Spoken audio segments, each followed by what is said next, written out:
Hey, what's up, everybody? It's your boy Spooky back with another video.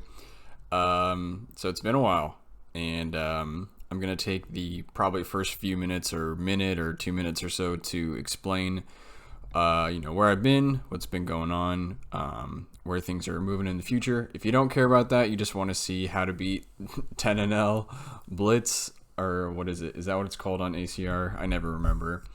But if you just want to see how to beat that and maybe get a little bit better at poker, you can just skip and use the timestamps below.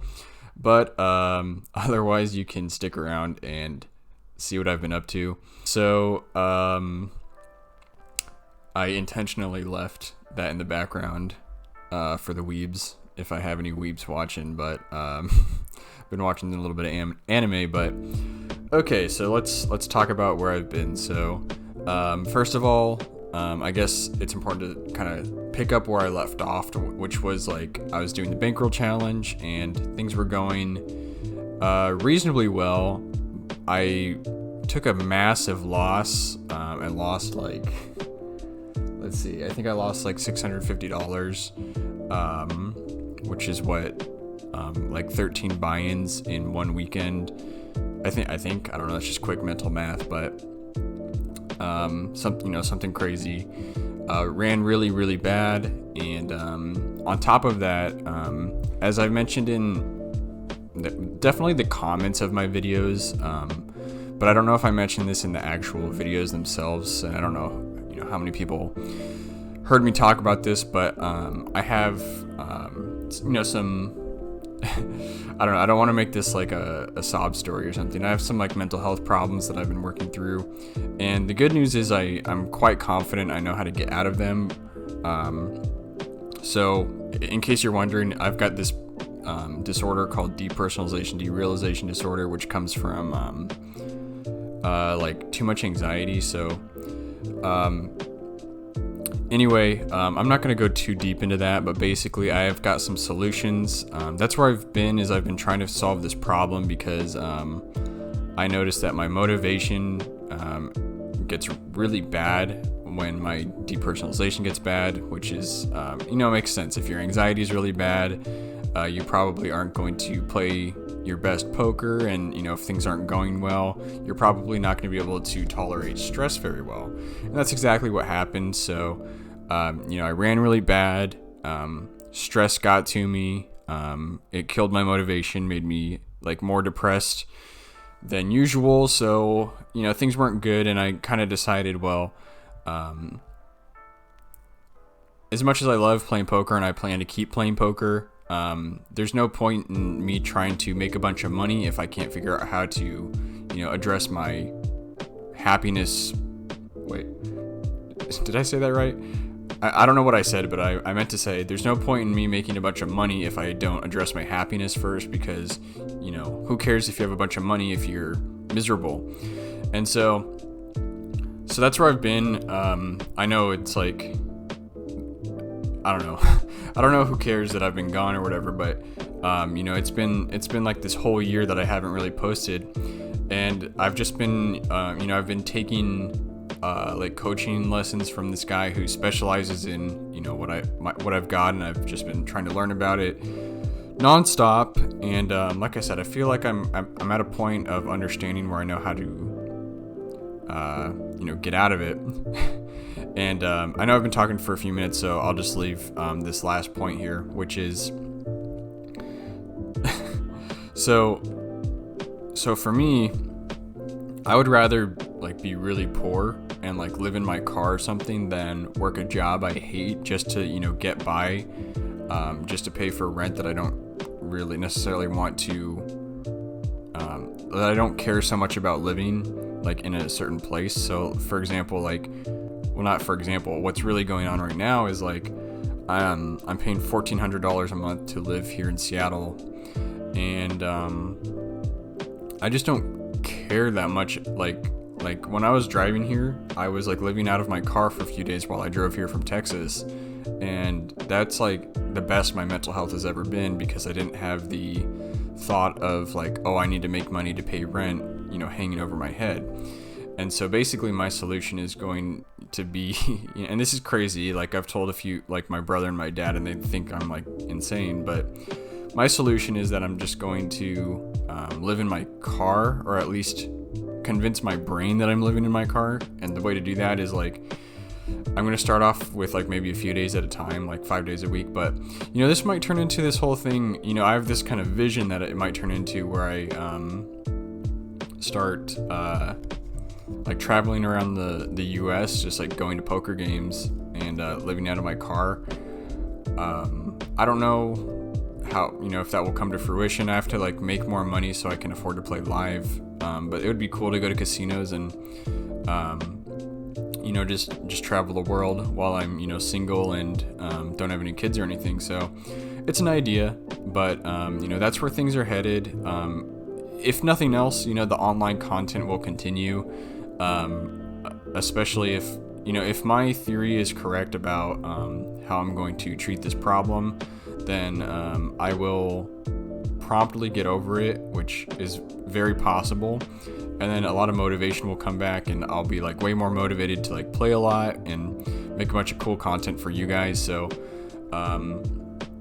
you know, I know that, you know, most people don't care about all this. They just kind of want to see poker content, which is totally cool. But I did want to give a thorough explanation. Also, you know, just documenting the journey, right? So that's what's going on. I appreciate, you know, anyone who watches these videos, and thank you for watching. And let's get into some poker content. Okay, so we are going to be checking out, I think I have 4 hands lined up. I know you guys, a lot of people really like the live play. You know, maybe I'll get back to that in the future, but for this moment in time, I just decided to look at a few interesting hands. I think there's like a lot of value in just like breaking down specific hands, but you guys can let me know what you prefer, or, you know, if you don't prefer this or whatever. So let's see how we go here. Okay, so it folds to me on the button. I have King 4 suited. I think this is a pretty normal open, especially in games where people aren't 3-betting very much, which is definitely the current, you know, player pool at 10-0 on ACR. So I raised the 2.5 big blinds, which I don't know if I can change the whatever. If someone knows how to change it into big blinds instead of dollars, that would be cool if they can tell me in the comments, but whatever. For now, we'll skip it. So 2.5 big blinds, and then we get an absolutely tiny 3-bet, not even 3x. So in my mind, I'm thinking this is, you know, I mean, this guy obviously is not very good. We're deep stacked, you know, fairly deep stacked with over 120 big blinds each.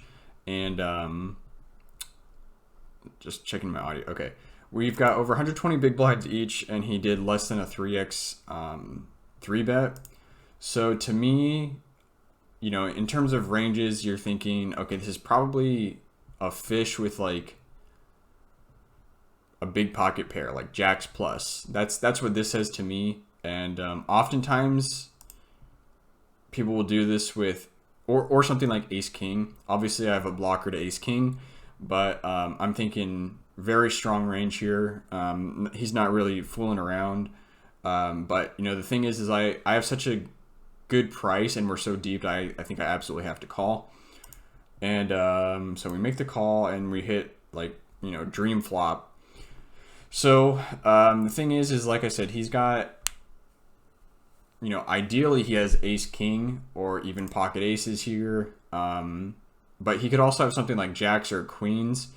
So in the event that he does have jacks or queens, I don't want to scare him off. So he makes a c-bet for, you know, I don't know, maybe like 40% a pot. I don't know what that comes out to.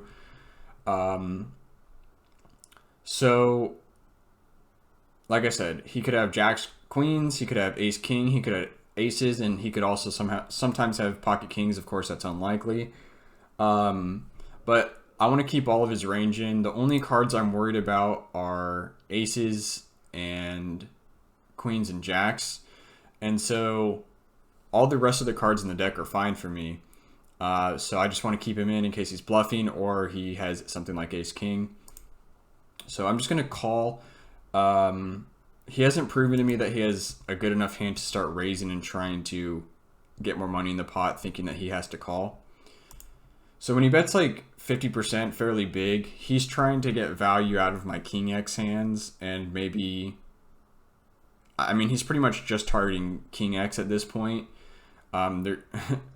So at this point, I'm thinking like ace, yeah, ace king at the worst, because you know, pocket queens, pocket jacks probably slowing down here. So it's like ace king at the worst, or bluffs, or you know, something like aces. So at this point, I think I do just call. So this is just in case he's bluffing. And then so we see the ace on the river. So this is actually good news, because something like ace king is, or even like an ace queen that was just barreling, or ace jack or ace 10 or something, those are all chopping with like you know, they're beating all king hands, and there's like any ace is pretty much good here, right? It's really hard for me to have, you know, 4x. Like I have like 4x of clubs in my range, 4x of hearts in my range, like 4-5, ace 4, but there's not that many 4s in my range, and there's plenty of kings, king jack, king 10, king queen. So anyway, this is all just to say he's trying to get value out of my kings. He's really rarely beat here if he does have a good hand, and so let's see, he bets less than 50% of pot. But to me, this is like, this has to be value, and like I said, he has a lot of like, in my mind, he has like ace king like fairly often. But the thing is like, I'm also worried about specifically pocket aces. So you guys, I want you guys to like, you know, if you're trying to learn, you're trying to get better, I want you guys to like think about this situation, think about everything I've said, and ask yourself, you know, what would you do here? You have a full boat. You're only losing to pocket kings and pocket aces. I don't think he has kings full here, but like I said, just take a few moments, think about what you would do. You can pause the video. So I'm going to tell you what was my thought process. So I haven't fully thought this through, but I believe there's more combinations of ace king than there are combinations of pocket aces. Let's see, there's 2 kings and 3 aces compared to only 2 other aces. So I think it's correct to say that there's more combinations of ace king than pocket aces, which means in my mind, he's never folding ace king here, because it's so hard for me to have a boat or to be beating ace king. And so I think he's going to call off any shove with ace king here, which is obviously profitable for me. And so that's what I decided to do. In my mind, there's a very good chance he also has aces full. But like I said, I believe there's more combinations of ace king, which means this is a profitable play if he's always going to call off with ace king. So, you know, despite the snap call, despite that we got stacked, I think this is a profitable play. And I think ace king is going to be calling here like 100% of the time. So let me know what you guys think about that hand.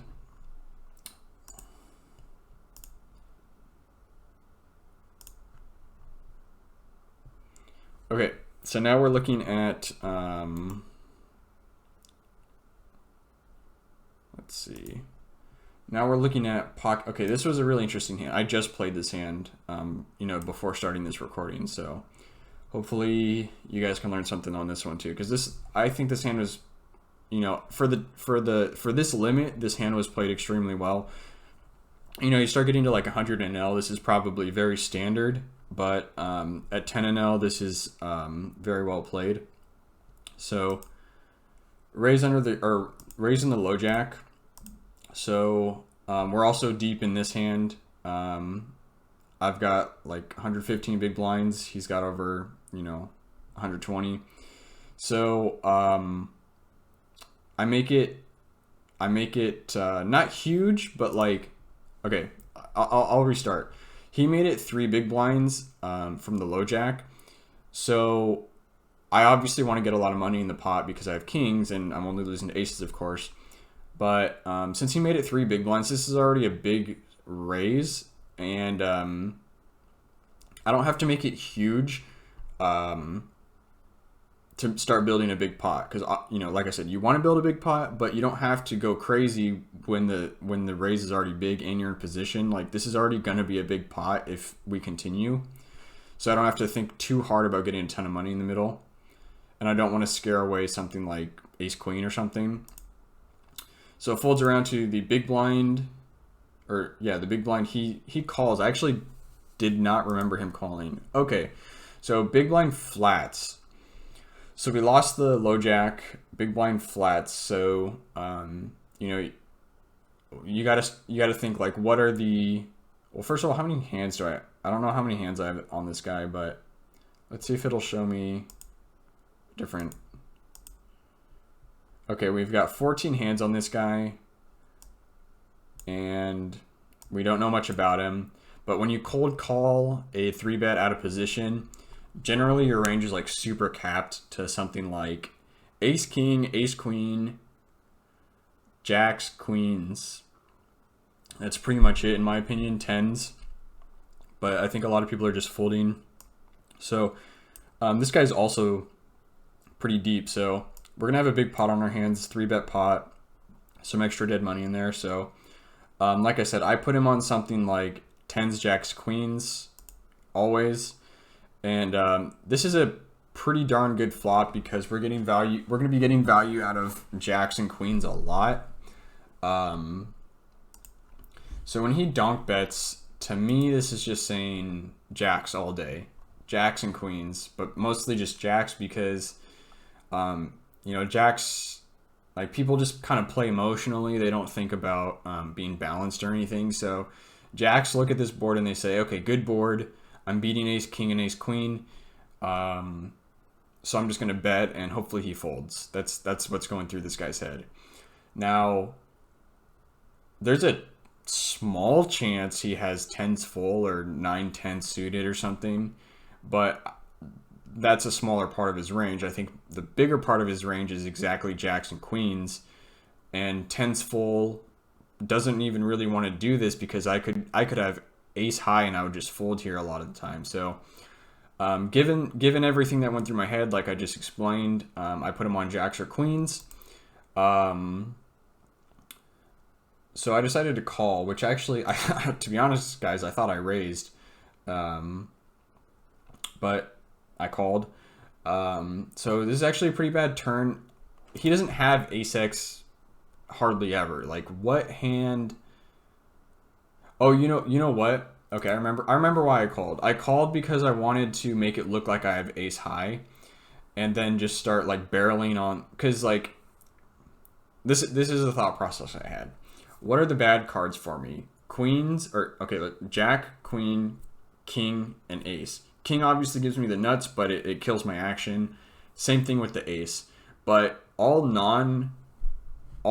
cards that are not those 4, so everything, deuce through 9, all good for me. So there's just more cards in the deck that are good for me on the turn than bad. So for that reason, I didn't try to raise him out. And I gave him the chance to just like keep betting and keep my range, keep the ace highs in my range in case I'm just trying to float here. But like I said, unfortunately we see an ace on the turn, but again, there's just almost no chance he ever has an ace. I'm blocking ace king.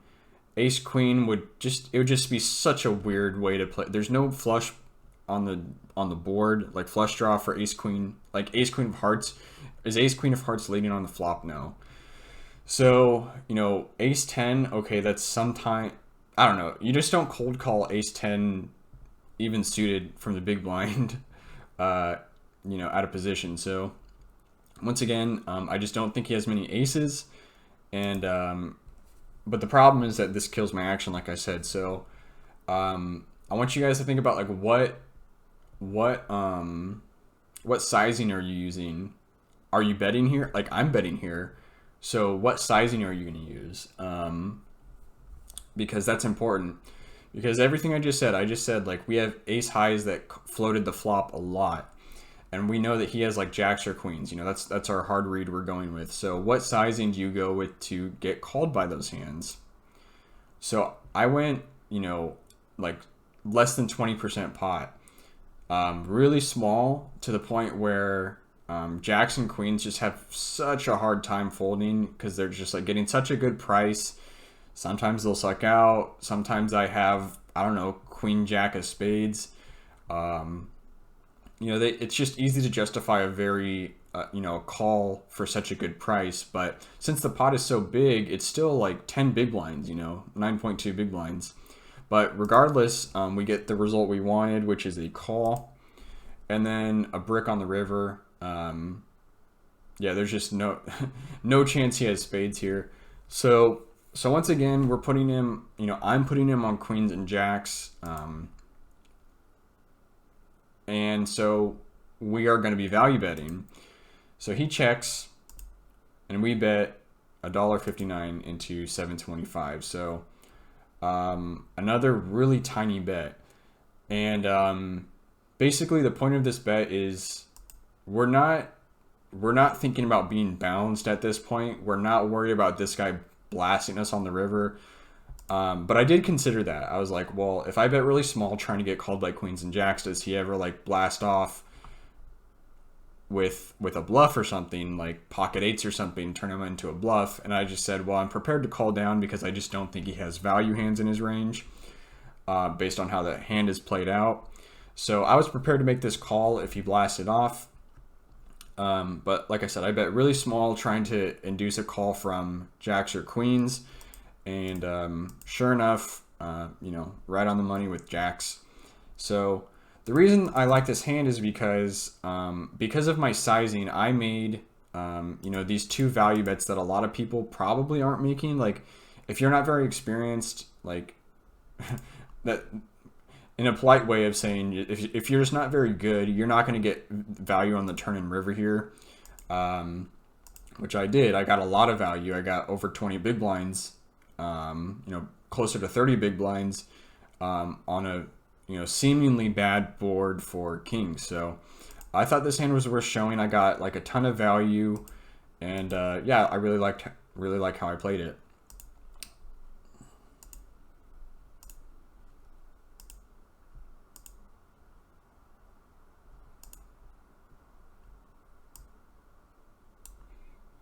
Okay, so I actually don't remember this hand. I have an idea of what happens, but I tagged it because, okay, it's a small pot. I can see up here. Well, you guys can't see it, but it's a small pot. So this is going to be a quick one, but it is a well played hand in my opinion, at least at these stakes. Like I tend to say, or I think about at least.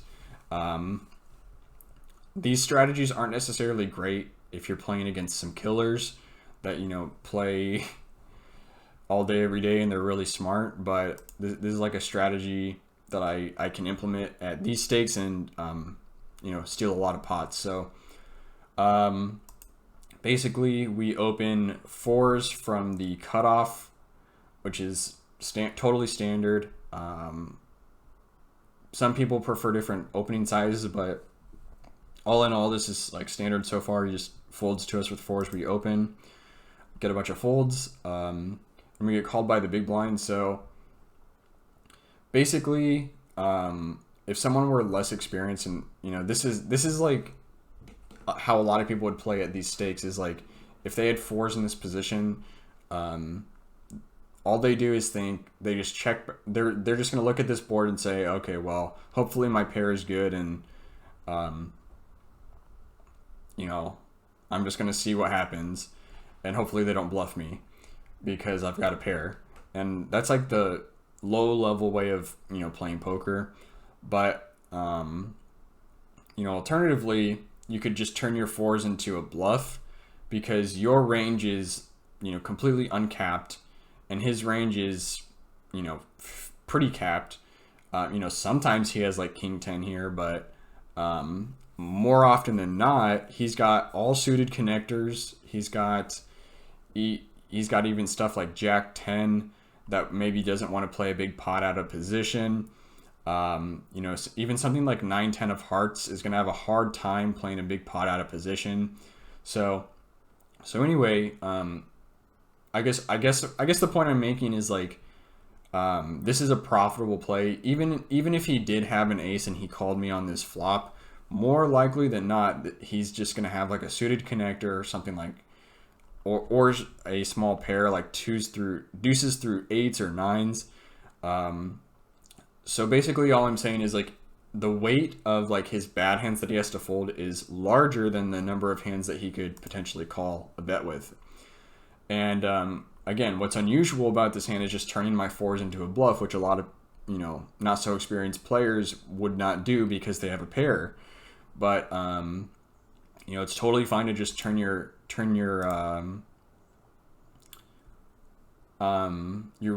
even though it's like I don't know how to describe it in poker terms, but like even though my hand might be good, you can just take a line that you're not going to get punished for, you can't get exploited for, that's just going to have a higher ROI than just like checking back and hoping your fours are good.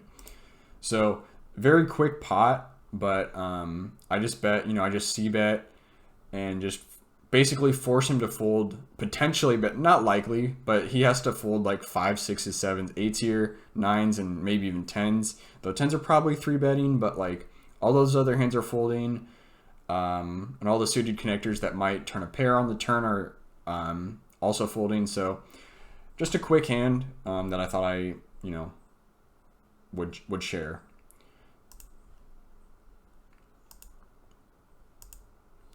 All right, so now we're looking at the last hand, and this is another one that I simply do not remember.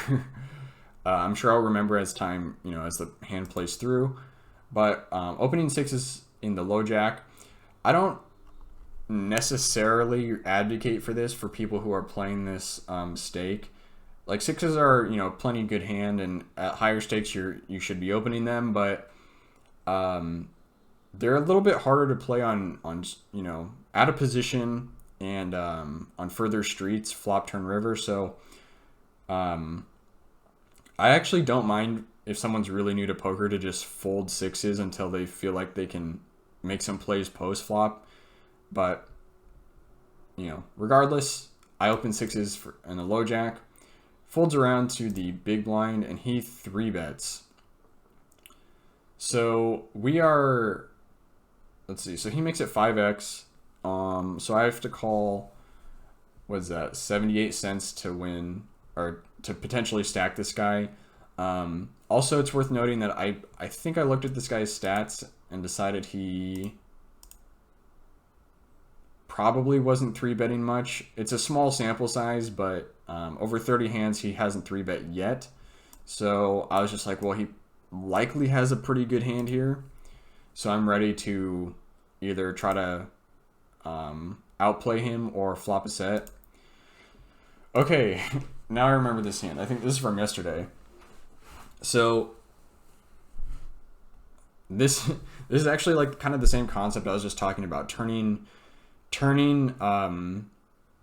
these low pocket pairs that have some showdown value into just like straight up bluffs.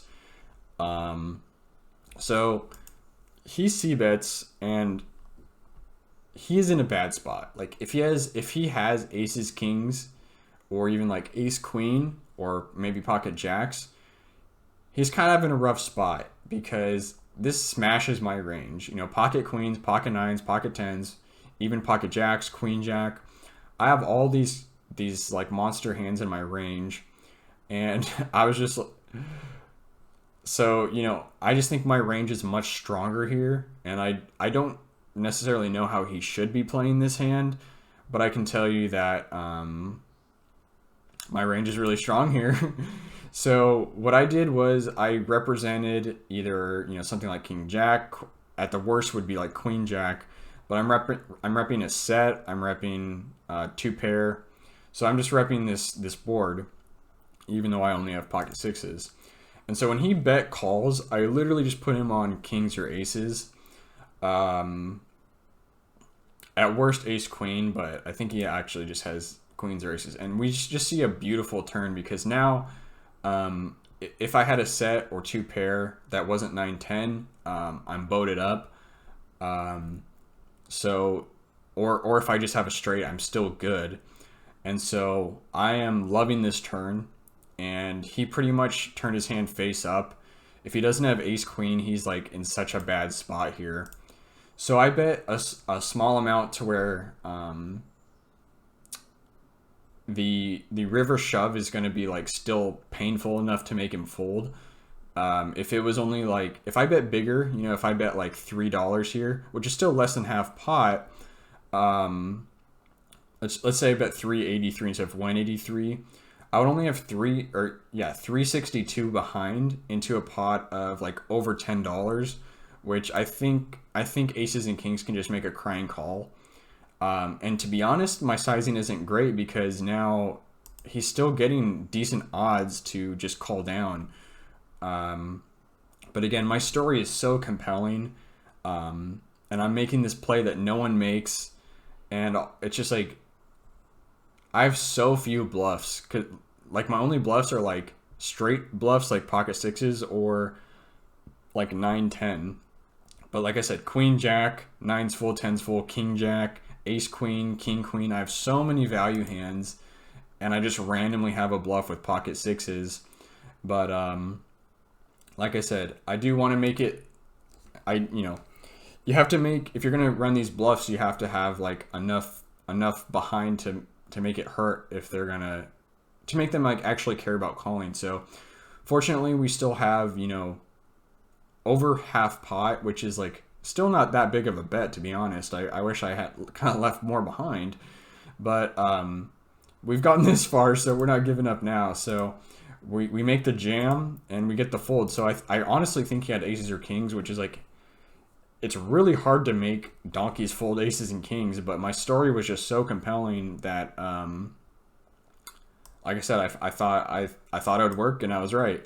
So let's just go back to, is this gonna, okay, cool.